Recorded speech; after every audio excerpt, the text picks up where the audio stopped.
ሩትዬ ዛሬ ዘና ፈታ እያለች ያው ስቶሪ ላይ ነው የዋለችው ዛሬ ደግሞ ማለት ነው። እና እንግዲህ አንዳንድ ፎቶዎችንም እየፖሰተች ነው። ዳኒም ተሽቀንጥሯል ማለት ነው። ይሄ ከሃዲ እሱም እኮ እንደ አቤል ካዳትና ይሄ ከዳተኛ እና ስቶሪዋ ላይ ያው ህይወትን ቀለል አድርገሽ ኑሪ፣ ፈታ ዘና ብለሽ ኑሪ፣ መጨናነቅ አያስፈልግም። ህይወትን ካከብዷት ታከብዳለች። እና እውነቷን ነው ሩትዬ እንደዚህ አይነት መልእክትን እያስተላለፈች ነበረ። ሲቀጥል ደግሞ እኔን አይቶ የሚጠላ ሰይጣን ብቻ ነው። እኔ ምን ያስጠላል ምን ይጠላል ብላለችም።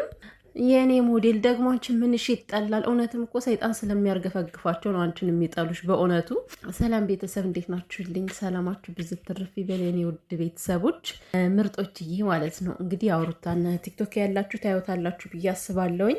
የዳኒና የሷ ፕሮፋይል አልነበረም።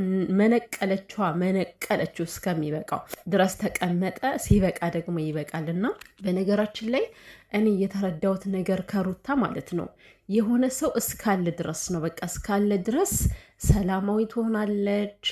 በጣም ምርጥ ሰው ነች። ከሄደ በኋላ ያ ሰው ቸክ አታደርገውም። በቃ ከሄደ ሄደ ነው። መንገዱን ጨርቅ ያድርግለት ብላ ነው የምትሸኘው። እና ምክንያቱም አንዳንድ ከማያቸው አንጻር በሚር የማየውት ዳኒም እንግዲህ ይኸው ከመሬት ተነስቶ እኔ ሩትዬ ግን ማለት ነው የእውነቴን እኮ ነው የዋህ ሰው ናት። እድሜ ለአብርሽ ነው እንጂ እንደዚህ እንዲቀያየራት የሆነችው ማለት ነው። በጣም የዋህ ልጅ ናት። እግዚአብሔርን እምላችሁ የዋህ ልብ ያላት ሰው ናት። እና ግን በዙሪያዋ ከዳተኞች ይበዛሉ። ለምንድን ነው የደረሰ ሁሉ እሷን ከድቷት ነው የሚሄደው? እና እኔ በጣም ነው የሚገርመኝ። ግን ከዷትም አልከዷትም ከእሷ ላይ የሚጨምሩትም የሚቀንሱትም ነገር የለምና ማለት ነው። የማይሆኑ ሰዎች ነው ከህይወቷ የሚወጡ። ኖርማል ነገር ነው ደግሞ የማይሆናችሁን ነገር አውጥታችሁ ቆሻሻ ስለምጥሉት አይደለ? የሆነ ነገር በቃ ብላችሁ እንኳን ቆሻሻ ትጥላላችሁ አይደል? ስለዚህ የሄዳችሁ ሰዎች እንደ ቆሻሻ ነው የምትቆጠሩት፣ አስመሳዮች። የዚህ ጫታም ሰካራም ሲገርመን፣ ዳኒ ደግሞ ሩታን እንደዛ ገለባብጦ መሄዱ። ኧረ ሰው ግን ማለት ነው ሰውን ማመን ቀብሮ ነው። እና የኔ ውድ ቤተሰቦች ይሄ ሰካራም ጫታም ደግሞ ከስችሮቶ ሚስቱ ጋር ሆኖ ቪዲዮ ሰርቶ ነበረ።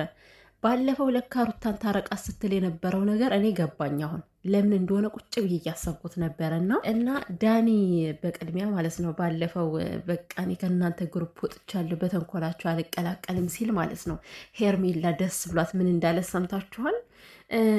ማለት ተንኮል ሁልጊዜ ተንኮል አስፈላጊ አይደለም። በቁጥርም ቢሆን እኮ አንሳችኋል፣ እያነሳችሁ እየመጣችሁ ነው አላለችም? ኧረ እባክሽ ሄርሜላ ስሚ፣ አንቺን ለማስጨነቅ ማለት ነው ሩታ ብቻዋን በቂ ነች። ማንም ጉቶ አያስፈልግም እኮ። ላስጨንቅሽ ካለች ማለት ነው መግቢያ መውጫ እንደምታሳጣሽ ማወቅ አለብሽ። ይህን ነገር መጠቀም ስላልፈለገች እንጂ ማለት ነው። እና ደግሞ ለተንኮል ሰው ስለተደረደረ ሰው ስላነሰ አይደለም።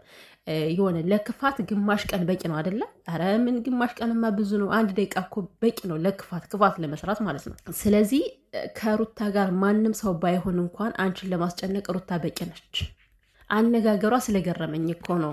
በቁጥርም እየመነመናችሁ ነው አለች። ያምን ምንሽና በትናንትናው ዕለትማ በቃ ስጋ የላሰ ውሻ መስለው እኮ ነው። የከንፈራችሁ ደግሞ ተመሳሳይ በአንድ ላይ ከአንድ ቤት ውስጥ ተቆነጃጅተው ከአንድ ቤት ውስጥ ሜካፕ ምናምን ተቀባብተው ምናምን ውይ ለብሳ መጣች። እንዴት ነው የምታምረው ምናምን ምድረ ለማኝ ሁላ የሰውን ባል እየቀማሽ እያንዳንድሽ ማለት ነው። በሰው ባል የምታጌጭ እች ማርቲ ተብዬ ራሱ እኮ ይሄ አቤል ሰካራሙ ከሶሊ ጋር እኮ ያን ያክል የሚያጣላቸው ነገር አልነበረም አይደል? ብዙ ጊዜ ከሩታ ጋር ታረቅ ስለምትለው ነው። ውስጡ ላይ የሆነ በጣም መጥፎ መንፈስ ስላለ አቤል ከሩታ ጋር መታረቅ አልፈልግም ብሎ ሶሊን ሸሻትና ከስችኛዋ መጥቶ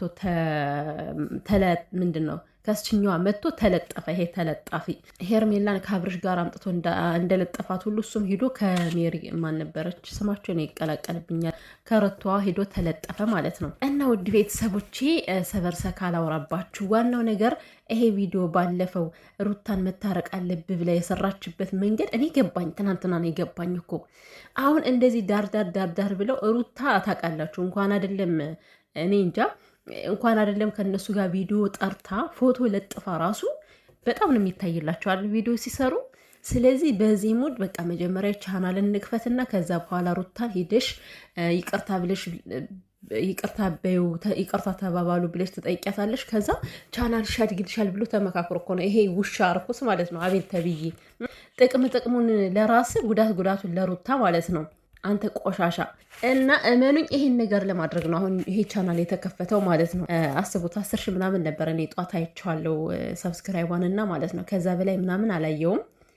ሩታ ጋር አሁን እዚህ ቪዲዮ ላይ ከዚህ ቻናል ላይ ሩታ ጋር ሄዳ ከተገናኘች እዛ ወደ 30 ሁሉ ሊደርስ ይችላል ሰብስክራይቡ።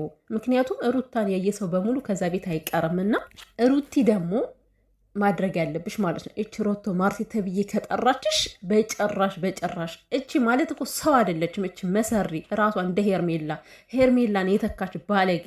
ባለፈው ሩታና እቺ ማን ነበረች እቺ ሄርሜላ የሚለዋት ማለት ነው ሲያመራርጡ ታፈቅረኛለህ አታፈቅረኝም እያለች ስታፋጥጠው አብርሽን ሩታ የልጁ እናት ነበረች።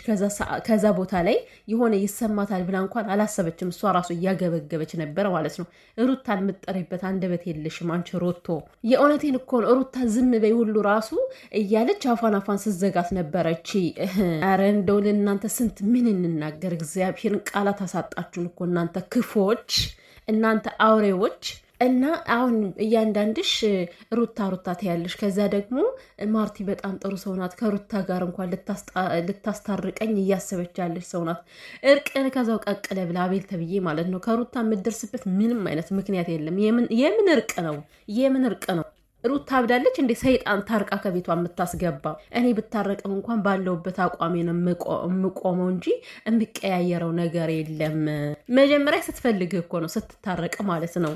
ወይኔ እንደው ዩቲዩብ ስለማይፈቅድ እንጂ ይሄ ልጅ እኮ እንደው እርግፍግፍ አድርጎ ብቻ ተውት። ቤተሰብ ማርያምን እንዴት እንደሚያናደደኝ ይሄ አቤል ተብዬ ማለት ነው። እና ትናንትና ስለ እህቷ የሰራሁት ቪዲዮ ላይ በጣም ብዙዎቻችሁ እየገረማችሁ ነበር። የእህቷ ነገር ማለት ነው።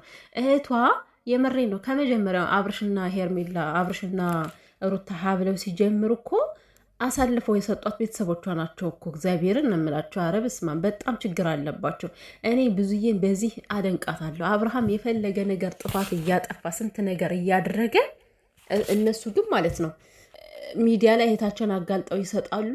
ብዙዬ ደግሞ እንደምታዩት ነው እንግዲህ ሩታን እየበደለች እንኳን ከአብርሃም ጋር ነው። አብርሃም ምንም ቢያደርግ እኔ ወንድሜ እንዲጎዳ አልፈልግም ብላ ነው የምትከራከርለት። በተቃራኒው ሜሊና ማን ነበር ኤድጊ የምትባል ስታዩት ማለት ነው ለማይመለከታት ሰው ስታሽቃብጥና ስታሽቋለጥ ነው የምታዩት። እግዚአብሔርን እኔ እህቴን እንደዚህ ሚዲያ ላይ እንደፈለገ እየዘረጠጠ እያዋረደ እያረከሳት ያንን ሰው እንደዚህ አድርግ ብዬ ምክር ልሰጥ ምን በወጣኝና ነው? ለእህት ያልሆነ ደግሞ እና የእህቷ ነገር እኔ እንጃ። እኔም እኮ እየገባኝ ያለው እውነት ሩታ ፈቅደ በቃ ስሩ እንደዚህ እያላችሁ ምናምን ብላ ፈቅዳ ካልሆነ በስተቀር እንዴት በእህታችሁ ላይ ይህን ያክል ሊረማመዱ ይችላሉ? እንዴት ለበላ ሰው አሳልፈው ይሰጧታል እያልኩ ጥያቄ ነው የሚፈጥርብኝ። በእውነት ነው የምላችሁ።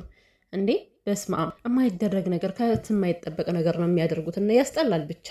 አብርሃምን በዚህ ያክል እኮ ሩታን እንደዚህ ሲያገኛት እያገላመጠ እያመናጨቀ የሚያወራት እኮ ከነሱ አንጻር እኮ ነው። እግዚአብሔርን ክብር የላቸውም እያለ ሚዲያ ላይ ሁሉ ወጥቶ መናገር ጀመረ።